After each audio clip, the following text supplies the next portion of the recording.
No espero ni pido que nadie crea el extravagante pero sencillo relato que me dispongo a escribir.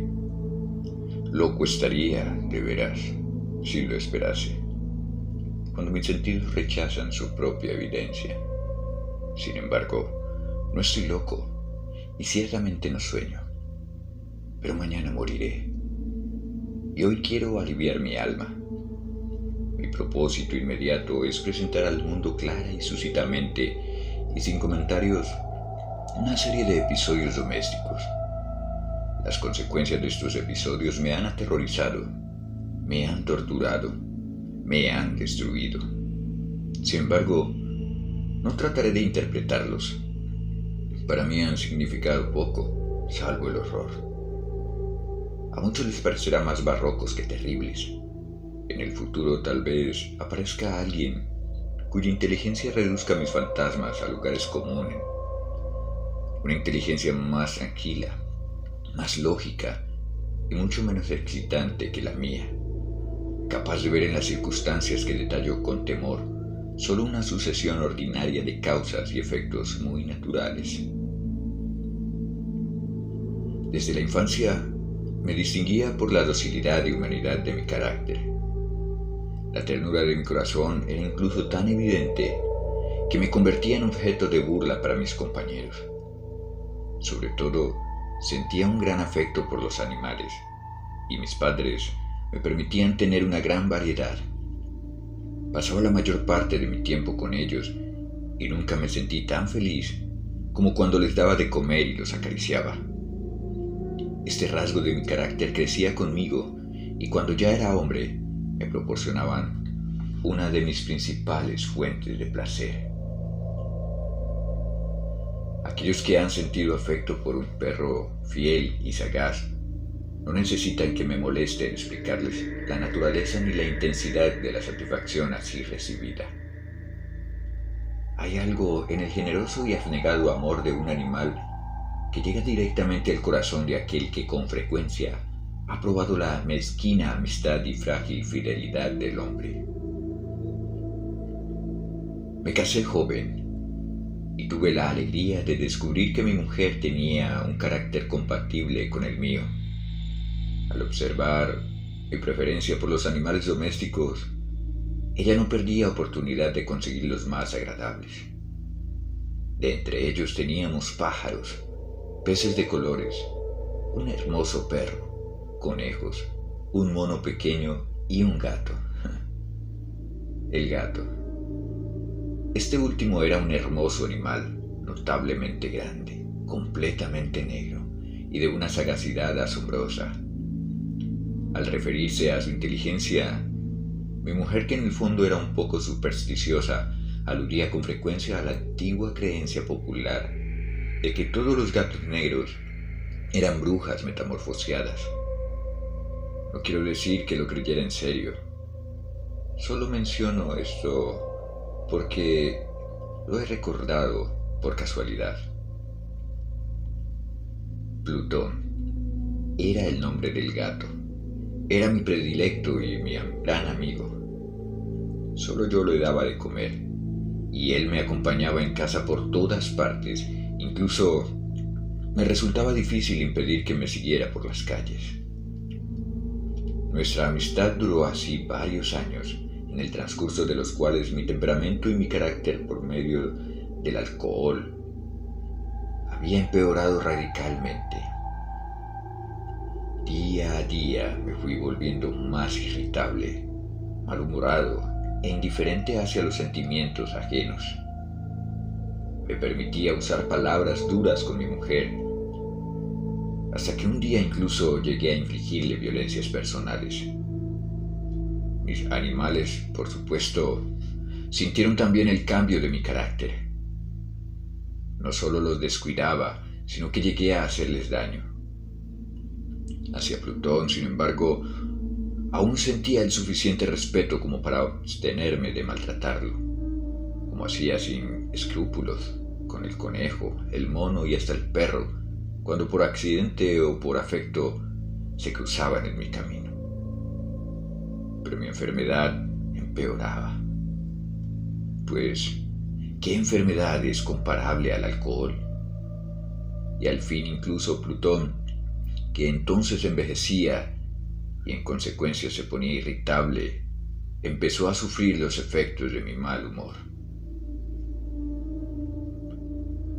Una noche, al regresar a casa muy embriagado de uno de mis lugares predilectos del centro de la ciudad, me imaginé que el gato evitaba mi presencia.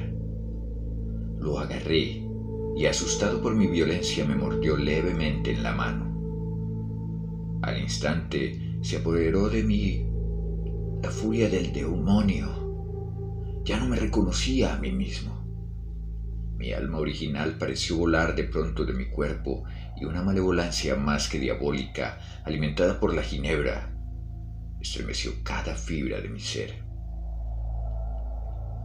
Saqué del bolsillo del chaleco un cortaplumas, lo abrí, sujeté a la pobre bestia por la garganta y deliberadamente le saqué un ojo. Siento vergüenza, me abrazo, tiemblo mientras escribo de aquella condenable atrocidad.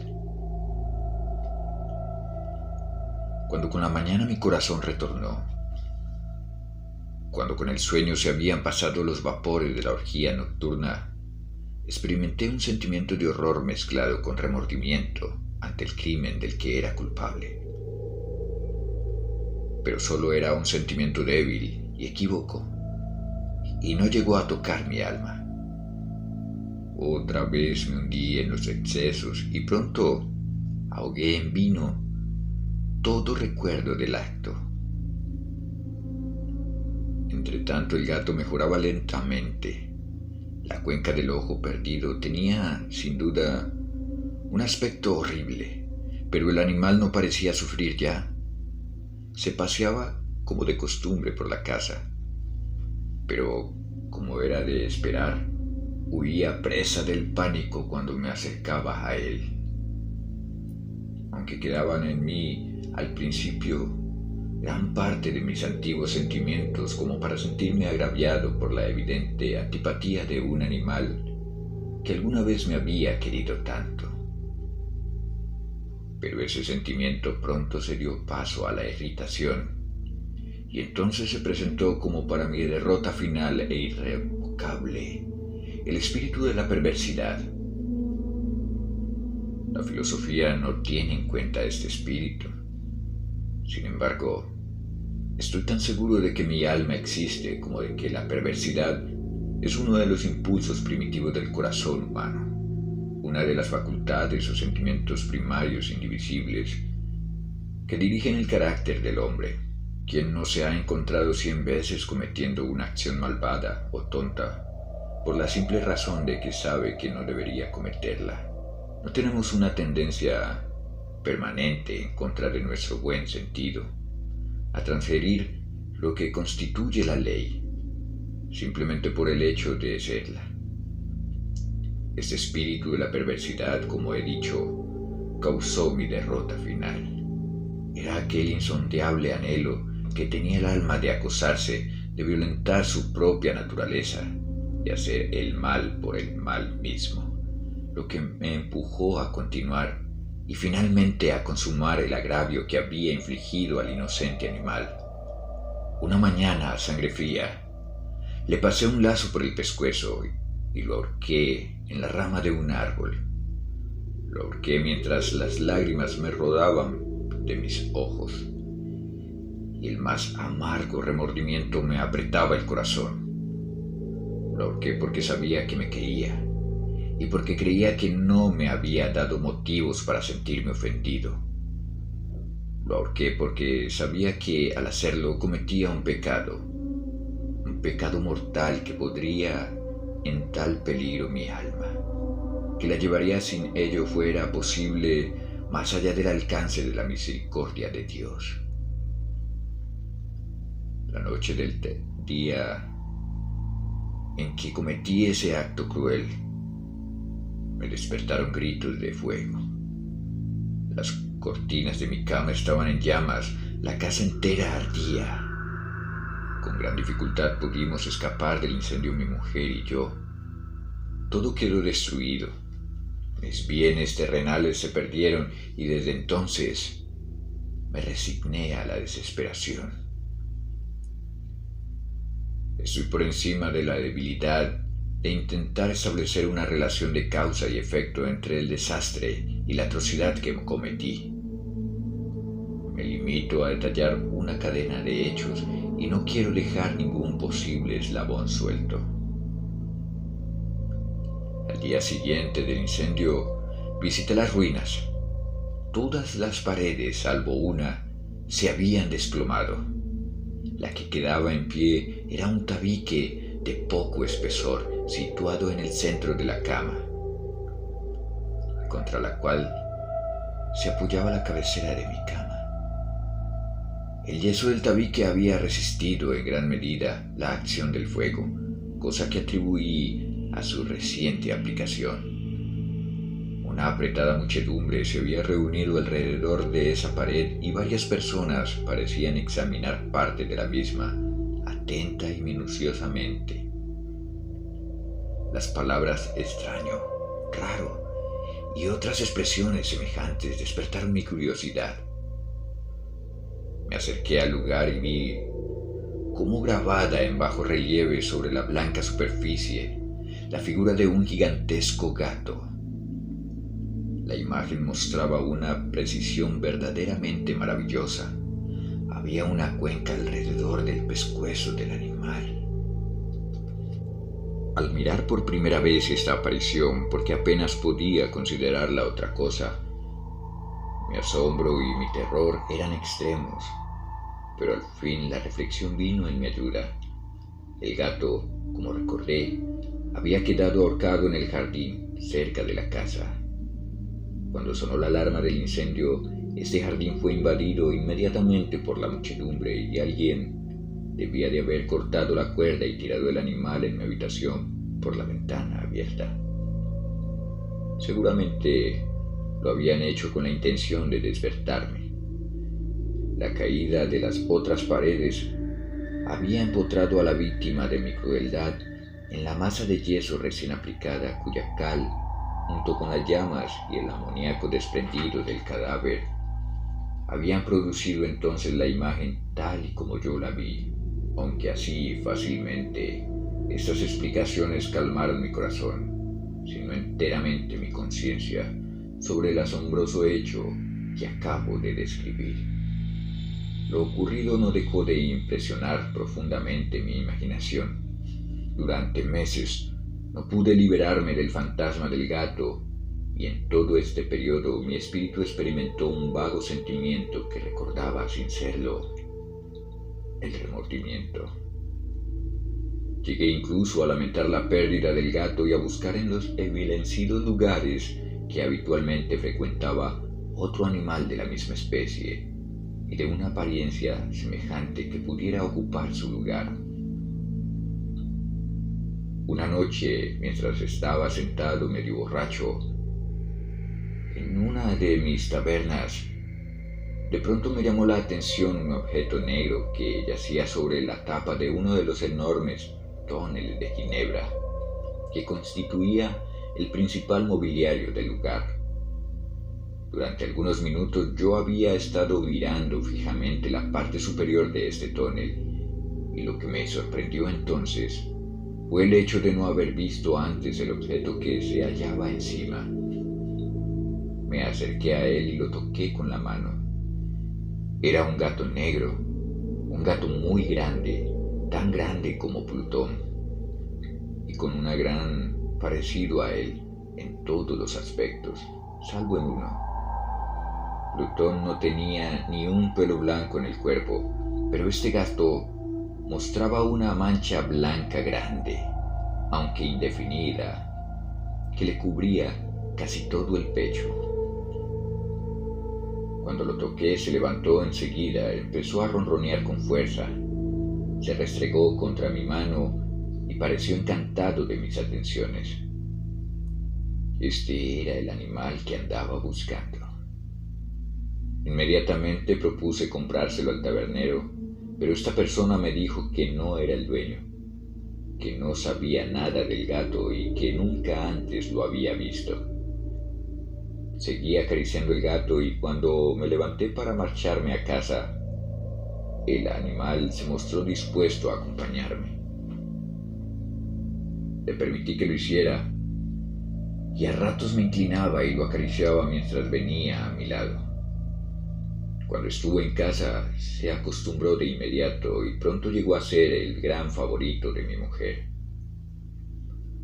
Por mi parte, enseguida descubrí que surgía en mí una antipatía hacia el animal.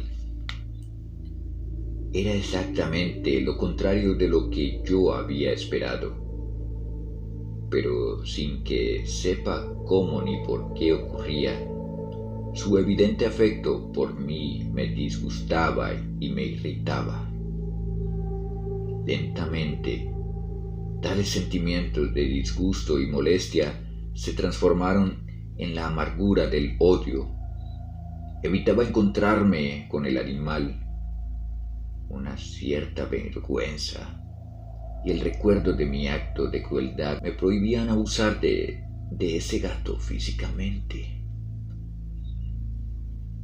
Durante algunas semanas no le pegué ni lo maltraté,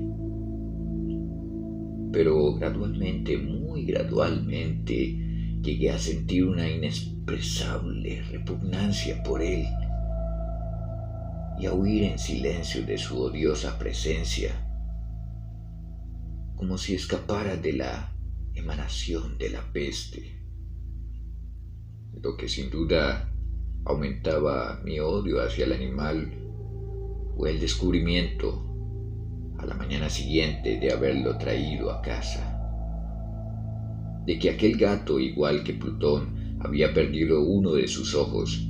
Sin embargo, precisamente esta circunstancia lo hizo más querido de mi mujer, quien, como ya he dicho, poseía en alto grado esos sentimientos humanitarios que una vez habían sido el rasgo distintivo de mi temperamento y la fuente de muchos de mis más simples y puros placeres. Con mi adversión hacia el gato, su cariño por mí parecía a la vez aumentar. Seguía mis pasos con una pertinacia que me sería difícil hacer comprender al lector. Donde quiera que me sentara, venía a agazaparse bajo mi silla o saltaba a mis rodillas, cubriéndome con sus repugnantes caricias. Si me levantaba a pasear, se metía entre mis pies y así casi me hacía caer. O clavaba sus largas y afiladas garras en mi ropa y de esa forma trepaba hasta mi pecho. En aquellos momentos ansiaba destruirlo de un golpe.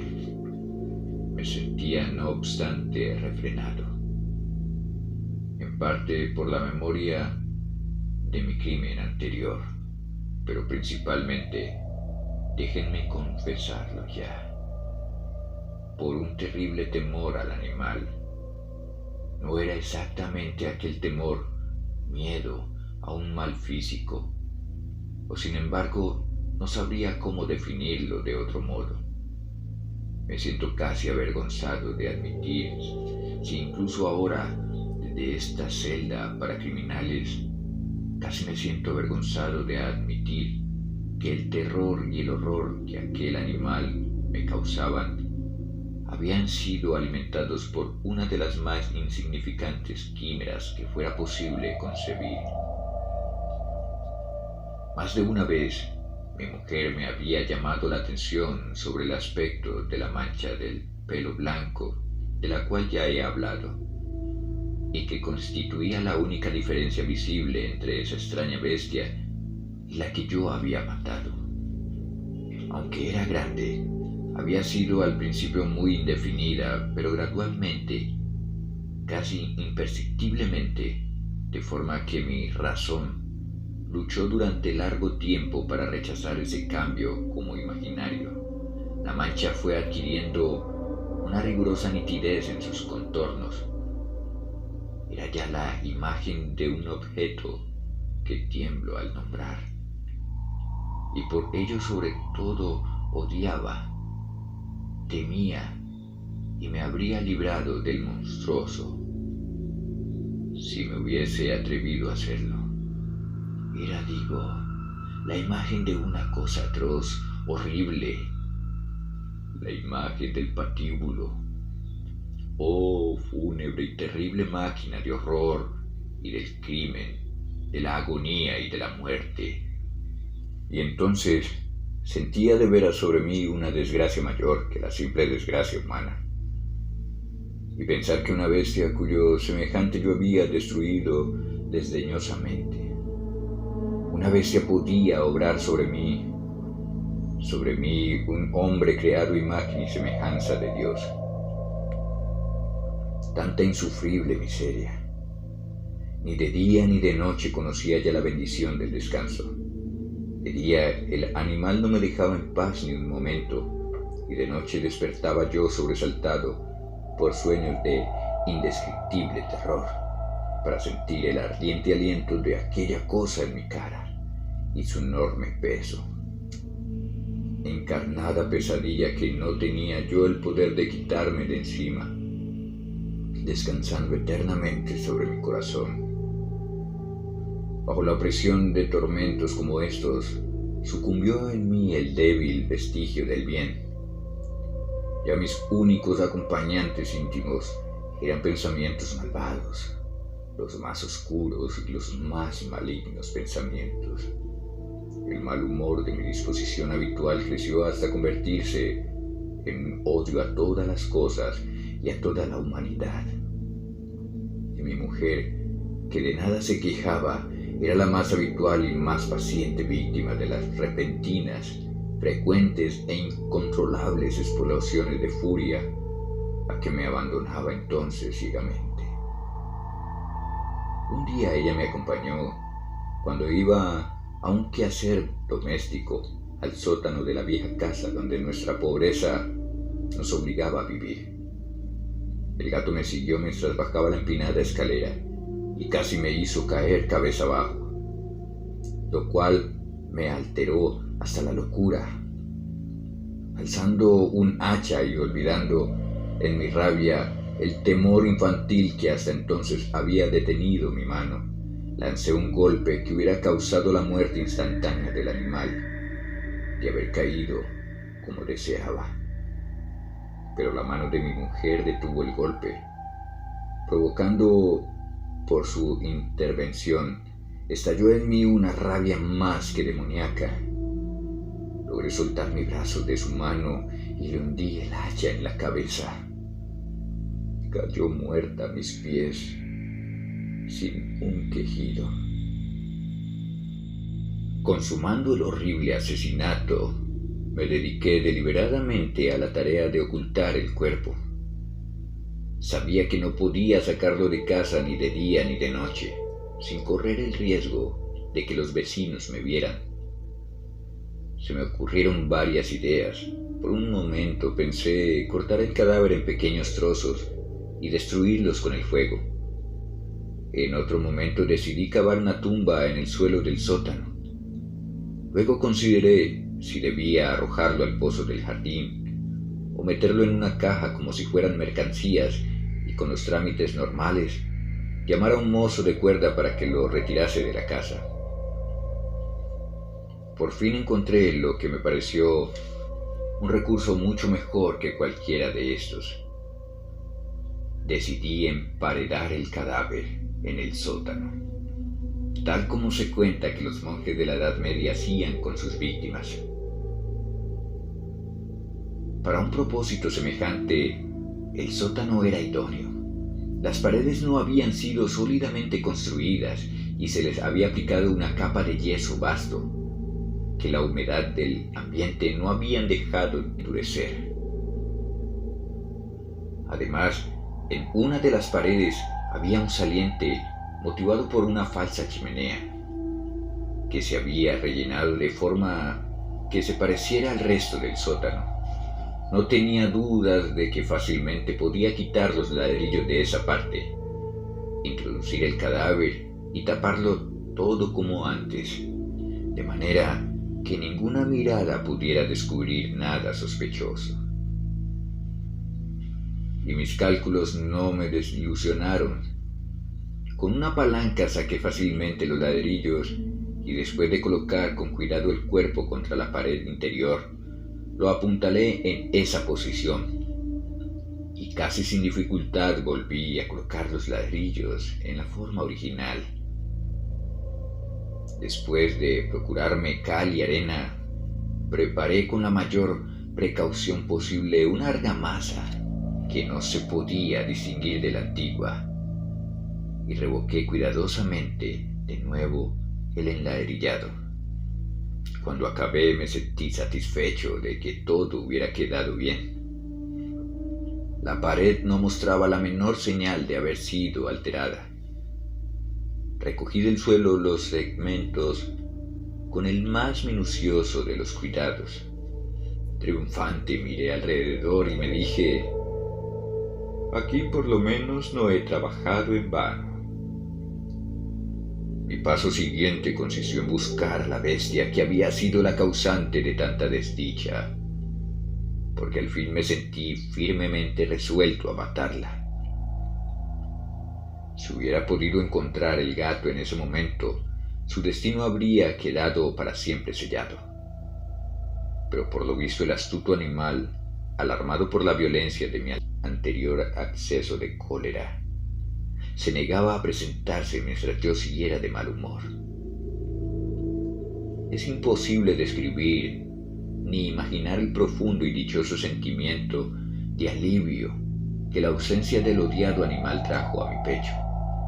No apareció aquella noche, y así, al menos durante una noche, por primera vez desde su llegada a la casa, pude dormir profunda y tranquilamente. Sí, pude dormir incluso con el peso del asesinato sobre mi alma. Pasaron el segundo y el tercer día y aún no volví a mi atormentador. Una vez más respiraba como un hombre libre. El monstruo aterrorizado había huido del lugar para siempre. No volvería a verlo jamás. Mi felicidad era suprema. La culpa de mi negro acto me molestaba poco. Se habían hecho algunas indagaciones, pero éstas hallaron respuesta sin dificultad. Incluso habían registrado la casa, pero por supuesto no se descubrió nada. Yo consideraba asegurada mi felicidad futura. Al cuarto día después del asesinato, un grupo de policías entró en la casa y procedió otra vez a una rigurosa investigación. Seguro de que mi lugar de ocultación era inescrutable. No sentí la mejor inquietud. Los agentes me pidieron que los acompañara en su registro. No dejaron ningún rincón ni escondrijo sin explorar. Al fin, por tercera o cuarta vez, bajaron al sótano. No me temblaba ni un solo músculo. Mi corazón latía tranquilamente como el de quien duerme en la inocencia. Me paseaba de un lado a otro del sótano.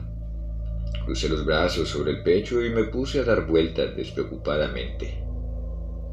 Los policías quedaron totalmente satisfechos y se disponían a marcharse. El júbilo de mi corazón era demasiado fuerte para ser reprimido. Ardía en deseos de decirles al menos una palabra como prueba de triunfo y de asegurar doblemente su certidumbre sobre mi inocencia.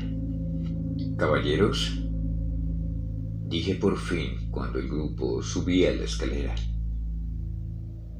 «me alegro de haber disipado sus sospechas. Les deseo a todos felicidad y un poco más de cortesía. Por cierto, caballeros, esta es una casa muy bien construida, y mi rabioso deseo de decir algo con naturalidad no me daba completa cuenta de mis palabras. Me permito decir que es una casa de excelente construcción. Esas paredes... ¿Ya se marchan ustedes, caballeros? Estas paredes son de gran solidez». Y entonces, empujado por el puro frenesí de mis bravatas, Golpeé pesadamente con el bastón que llevaba en la mano sobre esa misma parte de la pared de ladrillo, detrás de la cual se hallaba el cadáver de la esposa de mi alma. Que Dios me proteja y me libere de las garras del archidemonio. Apenas se había silenciado la repercusión de mis golpes cuando una voz me contestó desde dentro de la tumba. Un quejido, al principio ahogado y entrecortado como el sollozar de un niño, que luego creció rápidamente hasta transformarse en un largo, fuerte y continuo grito, totalmente anómalo e inhumano.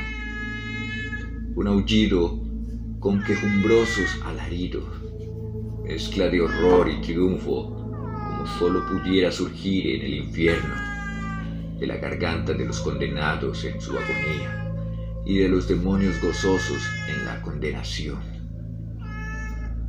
Hablar de mis propios pensamientos de entonces es un disparate. Desmayándome, di unos tembleantes pasos hacia la pared del frente. Por un instante el grupo de hombres en las escaleras quedó inmóvil, preso de un extremo y espantoso terror.